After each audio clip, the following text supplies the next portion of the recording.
मेरा सीधा कहना है कि अब तक आपने भाड़े पर कितना जगह जमीन लिया है, भाड़े पर बिल्डिंग लिया है जो स्कूल शुरू हो सके। हमने हर जिले के अंदर खबर किए हैं, बहुत जल्द आ जाएगा। तो पिछले बार भी सत्र में आप यही जवाब दिए। बात तो सुन लीजिए। क्या सुनेंगे? पिछले बार भी आप यही। ये जो बजट पास किया जाता है, जो बजट उसका 50% तो वापस चला जाता है, काम ही नहीं होता है। हमारे माइनॉरिटी के लोग आपके साथ ज्यादा थे, लेकिन आवासीय विद्यालय कोई नहीं बनवाया, ये नीतीश कुमार जी ने बनवाया है, इस बात को मानिए। मुझे अफसोस है कि जो लोग माइनॉरिटीज की बात करते हैं उनको इसकी चिंता नहीं होती। एक क्वेश्चन लगाने को तैयार नहीं। क्वेश्चन हमारे सदस्य लगाते हैं, जवाब हमारे माननीय मंत्री देते हैं। मैं पूछना चाहता हूँ अपने समाज के लोगों से, आप जागो।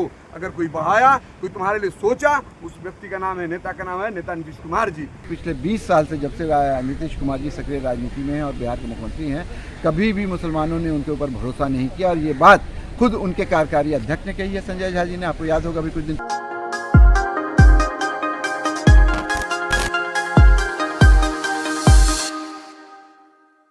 पूरे बिहार के 36 जिलों में एक एक अल्पसंख्यक आवासीय विद्यालय के निर्माण को लेकर मंगलवार को बिहार विधान परिषद में काफ़ी हंगामा हुआ। इस सिलसिले में जेडीयू के गुलाम गौस ने सवाल उठाया। उन्होंने कहा कि पिछले 5 साल में सिर्फ 2 ज़िलों दरभंगा और किशनगंज में ही अल्पसंख्यक आवासीय विद्यालय के भवन का निर्माण हुआ है, बाकी ज़िलों में इसका निर्माण नहीं हुआ है। उन्होंने इस सिलसिले में अल्पसंख्यक कल्याण मंत्री जमा खां से जवाब जानना चाहा। अल्पसंख्यक आवासीय विद्यालय के निर्माण को लेकर जेडीयू के ही डॉक्टर खालिद अनवर और आरजेडी के कुमार नागेंद्र ने मुदाखलत की, सवाल उठाया। आइए देखते हैं इस मामले को लेकर सदन में प्रोफेसर गुलाम गौस और जमा खां के बीच किस तरह से तू मैं हुई।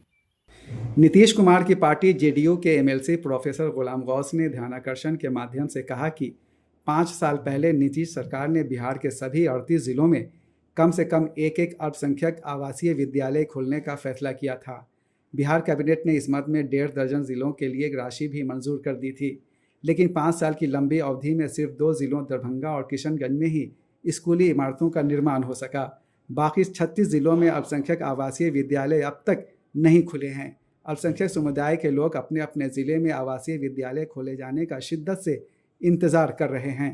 गुलाम गौस ने कहा कि अल्पसंख्यक कल्याण मंत्री इस मामले पर स्पष्ट रूप से जवाब दें। महोदय, उत्तर प्राप्त हुआ है। शायद इस मामले को मैं 6वीं या 7वीं बार इस सदन में उठा और मंत्री महोदय का ध्यान इस पर जा नहीं। और सबसे आश्चर्य की बात यह है, मैं आपसे भी जानकारी प्राप्त करना चाहूँगा, क्या कार्यालयों की अधिकार है जिस मुख्य अंश को में हमने दिया था उसको विलोपित कर दे? इसमें मैंने उठाया था मामला कि चूंकि माइनॉरिटीज के बच्चे जो अक्सर 5वां के बाद जो है उनकी पढ़ाई छूट जाती है, ड्रॉप आउट होया अत्यादन करते, तो मैंने कहा था कि 6ठा से पढ़ाई होनी चाहिए। जब 6ठा से नहीं पढ़ेगा तो 9वां 10वां में एडमिशन क्या लेगा? वो भाग विलोपित हो गया इसमें। और मंत्री महोदय का जो उत्तर आया है, मैं साफ तौर पर पूछना चाहता हूँ आपसे एक बात। नंबर 1, आपने इसी सदन में कहा था कि जब तक बिल्डिंग का निर्माण नहीं हो जाता है 13 स्थानों पर भाड़े पर लेकर किराए पर लेकर स्कूल शुरू कर दिया। उसका कोई उत्तर नहीं है।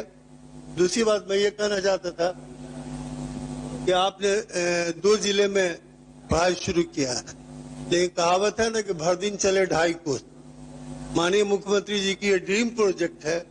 मैं समझता हूँ देश में शायद पहला दूसरी जगह है कि इस तरह का अल्पसंख्यकों के लिए योजना बनी है कि गरीब बच्चों के लिए अल्पसंख्यक आवासीय विद्यालय बनाया जाए, जहाँ मुफ्त में खाना, मुफ्त में कपड़ा, मुफ्त में पढ़ाई, मुफ्त में लिखाई।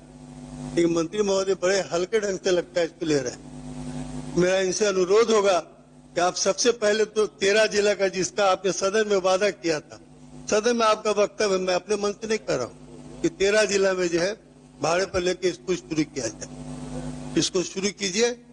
और एक अंतिम पंक्ति में कह रहा हूँ, तुम्हें गैरों से कब फुर्सत, तुम्हें गैरों से कब फुर्सत, मेरा दिल गम से कब खाली। चलो बस हो गया मिलना, न तुम खाली ना हम। इसको अमल में लाया जाए और जवाब दीजिए इसका। सभापति महोदय, जो ये सवाल किए हैं हमारे माननीय सदस्य, उसका मैं जवाब दे चुका हूं। और जो बता रहे हैं 13 स्कूल के लिए, उसके लिए जमीन चिन्हित किया गया है, उसमें जल्द हो जाएगा। बाकी 24 जगह आवासीय विद्यालय को जानते हैं स्वीकृत हो चुका है, 2 जगह पढ़ाई भी चल रही है। कहें तो मैं पूरा जवाब दे दूं इनको, बात कर पूछ रहा हूँ कि इन्होंने जो वादा किया था कि 13 जिला में भाड़े पर लेकर के स्कूल शुरू करेंगे, इस तरह का मामला बिहार में हुआ है। बहुत सारे आवासीय विद्यालय खुले हैं जहाँ भाड़े पर लेके शुरू किया गया। तो आप 13 जिला में कितना जिला भाड़े पर लिया है अभी तक, ये बताइए। इसके लिए और अगर आपको परेशानी हो रही है तो 2-3 जिला को तो मैं आपको भाड़े पर दिला दूं। आप जमीन दे, मुंगेर में दिला दो। जमीन की बात मत कीजिए ना, भाड़े पर लेने की बात है। भाड़े की बात है। जमीन तो भाड़े हाँ। की बात करूं, आप ये सदन में बात उठाते हैं, कई बार मैंने कहा बैठकर बात कर लीजिए। अगर ऐसी बातें हैं तो मैं तो खबर किया हूं, नहीं, मैं समझ नहीं पा रहा हूँ। मैं 6ठी या 7वीं बार इस मामले को उठा रहा हूँ। आपको 2 बार मुख्यमंत्री से मैं मिलकर कहा है, लेकिन आपने तवज्जो नहीं दिया। मेरा सीधा कहना है कि अब तक आपने भाड़े पर कितना जगह जमीन लिया है, भाड़े पर बिल्डिंग लिया है जो स्कूल शुरू हो सके। उसके लिए हमने हर जिले के अंदर खबर किए हैं, बहुत जल्द आ जाएगा। तो पिछले बार भी सत्र में आप यही जवाब दिए। बात तो सुन लीजिए। क्या सुनेंगे? पिछले बार भी आप यही जवाब दिए थे सत्र में। पूरी बात मेरी भी सुन लीजिए। जब इन्होंने कहा था उस समय 2 विद्यालय दरभंगा में था, किशनगंज में था। आज खुशी की बात है, इनको खुश होना चाहिए। हमारे नेता को नीतीश कुमार धन्यवाद देना चाहिए। आज 24-25 जिले के अंदर आवासीय विद्यालय स्वीकृत हो गया है, जो ये हिंदुस्तान के अंदर दूसरी जगह हो रहा है। रही सवाल जो 13 स्कूल की इन्होंने बात कर रहे हैं, ये सही बात है। इसको भी मैं निर्देशन दिया हूं अधिकारी लोगों को, उसको करके आ जाएगा, मैं करा दूंगा। बाकी 2-3 जिला जो कह रहे हैं कल बैठ ले, हमको देते हैं, मैं शुरू करा देता हूं।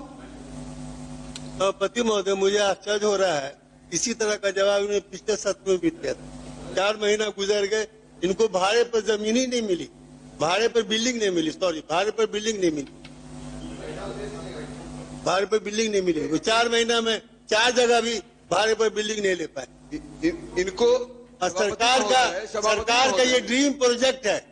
सरकार की नीयत पे जरा भी शक नहीं किया। नहीं होता तो 24 जिले में आवासीय विद्यालय स्वीकृत नहीं होता। आप सुस्ती बरत रहे हैं, धन्यवाद देना चाहिए। आप सुस्ती बरत रहे हैं। दोनों आदमी नहीं बोल सकते हैं सर। आप सुस्ती बरत रहे हैं। आप बोल रहे हैं तो जवाब भी सुनिए। ये जो बजट पास किया जाता है, जो बजट उसका 50% तो वापस चला जाता है, काम ही नहीं होता है। तो आखिर बिल्कुल बताइए, बिल्कुल नहीं वही तो कोशिश क्या करिए। जो बजट ऐसा कभी नहीं हुआ था। वापस हो जाता है। हमारे माइनॉरिटी के लोग आपके साथ ज्यादा थे, लेकिन आवासीय विद्यालय कोई नहीं बनवाया, ये नीतीश कुमार जी ने बनवाया है। इस बात को मानिए। नहीं, लोग आपके काम ही नहीं करते हैं। इस बात को मानिए। बैठिए। कर रहे हैं, डाइवर्ट नहीं करना है। का चिंता जायज है और हम जब से यहाँ सदन में हैं, ये लगातार इस विषय को उठाते हैं और यही चीज आ जा रहा है कि हो जाएगा। माननीय मंत्री से आग्रह करेंगे कि एकदम निश्चित समय, आप ये गंभीर विषय है, मतलब गंभीरता बहुत इंपॉर्टेंट आप ही कह रहे हैं कि माननीय मुख्यमंत्री जी का ड्रीम प्रोजेक्ट है, तो एकदम इस पर त्वरित कार्रवाई करते हुए कहिए कि हम 1 महीना के अंदर में 24 जिला में हम अगर अपना इसको अति भूमि नहीं मिलता है तो 38 नहीं वो 13 जगह चला है बिल्डिंग। 11 ही जगह हम कर रहे हैं जहाँ पे वो स्वीकृत किए हैं, जहाँ पे अल्पसंख्यक आवासीय विद्यालय स्वीकृत हुआ है, वहाँ पे 1 महीना के अंदर में अगर भूमि मिलता है तो ठीक है, नहीं तो कम से कम किराए पे लेकर के शुरू कर दे एकदम। एक मिनट मैं लूंगा। ये जो हमारी सरकार, माननीय मुख्यमंत्री जी अल्पसंख्यकों के एजुकेशन के लिए जो चिंतित है, 23 जिला में माननीय मंत्री जी ने बताया 23 जिला में पर्याप्त बजट सेंक्शन हो गया, 2 जिला में पढ़ाई शुरू हो गई। मुझे अफसोस है कि जो लोग माइनॉरिटीज की बात करते हैं उनको इसकी चिंता नहीं होती। एक क्वेश्चन लगाने को तैयार नहीं। क्वेश्चन हमारे सदस्य लगाते हैं, जवाब हमारे माननीय मंत्री देते हैं, और बीच में खड़े होकर के बजट के बारे में कि बजट मुसलमानों का खर्चा हुआ नहीं हुआ। देखिए, ये माननीय मंत्री जी ने बहुत साफ कह दिया। माननीय मंत्री जी ने बहुत साफ, आपको चिंता नहीं है, आप कभी ये क्वेश्चन नहीं लगा सकते, मुझे पता है। आप क्वेश्चन भी नहीं लगा सकते, आप पूछ भी नहीं कर सकते।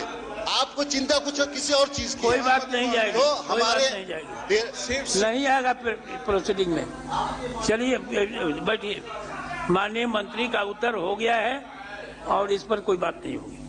बाद में सदन के बाहर मीडिया पर्सन से बातचीत करते हुए अल्पसंख्यक कल्याण मंत्री जमा खान ने कहा कि नीतीश कुमार ने अल्पसंख्यकों के लिए काफ़ी काम किया है, बल्कि उन्होंने यहाँ तक कहा कि अल्पसंख्यकों को चाहिए कि वो 2025 के विधानसभा चुनाव में नीतीश कुमार को एक बार फिर इक़्तिदार मिलाएं। मैं बताना चाहता हूँ आपके माध्यम से कि मेरे समाज के बच्चे पढ़ नहीं पाते थे, गरीबी थी, उनकी व्यवस्था ठीक नहीं थी, उसको लेकर हमारे नेता हमारी चिंतन करने के बाद हिंदुस्तान में पहला ये बिहार के अंदर है जो आवासीय विद्यालय 60 करोड़ की लागत से आवासीय विद्यालय जिले के अंदर बनवाने का उन्होंने काम किया। तो हमारे नेता ने आज आवासीय विद्यालय हर जिले में देकर यहाँ तक बच्चों को पढ़ने का काम किया, शिक्षा देने का काम किया। आज 24 जिला ऐसा है जहाँ आवासीय विद्यालय हमारा स्वीकृत हो चुका है, इसलिए मैं नेता को धन्यवाद देना चाहता हूँ। ये आवासीय विद्यालय लगभग जमीन को लेकर 100 करोड़ से ऊपर जा रहा है, जमीन को लेकर 100 करोड़ से ऊपर होकर आवासीय विद्यालय बनाने का उन्होंने काम किया, जो आज 2 जगह दरभंगा में किशनगंज में संचालित हो चुका है और 24 जगह और बहुत जल्द बनकर तैयार हो जाएगा, जो टेंडर में गया है, कहीं कैबिनेट से पास हो चुका है, कहीं प्रशासनिक मिला है। इसलिए मैं कहना चाहता हूँ अपने समाज से, आप जागो देखो, ये लोग ठगने का काम करता रहा है, ये ठगता है लोग, ये लोग ठग है। इसलिए मैं कहना चाहता हूँ अपने मुस्लिम समाज से कि मदरसा में पहली बार अगर वेतन बढ़ा तो कौन बढ़ाया। मैं पूछना चाहता हूँ अपने समाज के लोगों से, आप जागो, अगर कोई बढ़ाया, कोई तुम्हारे लिए सोचा, उस व्यक्ति का नाम है, नेता का नाम है नेता नीतीश कुमार जी। मैं आग्रह करना चाहता हूँ अपने समाज से, 25 के चुनाव में आप दिखा दो हम लोग काम के साथ हैं, नेता नीतीश कुमार जी के साथ हैं। दूसरी तरफ आरजेडी के एमएलसी सैयद फैसल अली ने बिहार लोक संवाद से बातचीत करते हुए कहा कि अल्पसंख्यक आवासीय विद्यालय को लेकर जिस तरह से जमा खान ने बयान दिया है, उससे पता चलता है कि नीतीश सरकार अल्पसंख्यकों के प्रति संजीदा नहीं है। ये दर्शाता है कि अल्पसंख्यकों की कोई चिंता नहीं है। ये दर्शाता है कि अल्पसंख्यक उनकी प्रायोरिटी लिस्ट में कहीं नहीं है।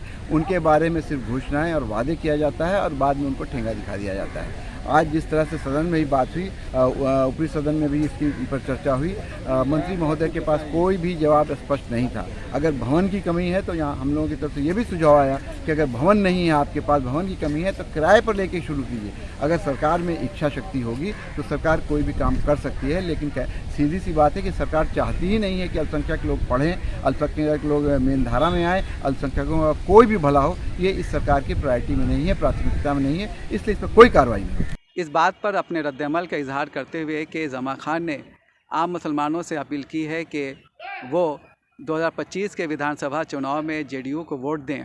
सैयद फैसल अली ने कहा कि बिहार के अवाम जेडीयू पर भरोसा करने वाले नहीं हैं। जमा खान मंत्री हैं, उनकी अपनी व्यवस्था है, मैं उनकी मजबूरी समझ सकता हूं और अपनी बात कर रहे हैं, लेकिन उनको ही मालूम है कि पिछले 20 साल से, जब से नीतीश कुमार जी सक्रिय राजनीति में हैं और बिहार के मुख्यमंत्री हैं, कभी भी मुसलमानों ने उनके ऊपर भरोसा नहीं किया। और ये बात खुद उनके कार्यकारी अध्यक्ष ने कही है, संजय झा जी ने, आपको याद होगा अभी कुछ दिन पहले। तो अब आप समझ लिए कि जमा खान क्या कह रहे हैं, संजय झा क्या कह रहे हैं। उसके बाद एक और उनके वरिष्ठ सांसद हैं, उन्होंने भी इस बात को दोहराया है कि मुसलमान पर विश्वास नहीं करता है। तो मुसलमान बिहार का बहुत प्रबुद्ध है, बहुत पढ़ा लिखा है, बहुत समझदार है, उसको मालूम है कि इनकी कथनी और करनी में बहुत अंतर है। इसलिए आज तक मुसलमानों ने कभी भी नीतीश कुमार पर भरोसा नहीं जताया और मुझे पूरा विश्वास है कि 1% मुसलमान भी इनको वोट देने नहीं जा रहा है 2025 में। अल्पसंख्यक कल्याण मंत्री मोहम्मद जमा खां की अपील का बिहार के आम मुसलमानों पर क्या असर पड़ता है, ये तो बाद में देखा जाएगा। लेकिन इतना ज़रूर पता चल गया है कि जमा खां की हसूलियाबी से या उनके कामकाज करने के तरीक़े से खुद उनकी ही पार्टी जेडीयू के लोग मुतमईन नहीं हैं। आप अपोजिशन की बात तो छोड़ ही दीजिए। बिहार लोक संवाद के लिए मैं सैयद जावेद हसन, बिहार विधानमंडल, पटना।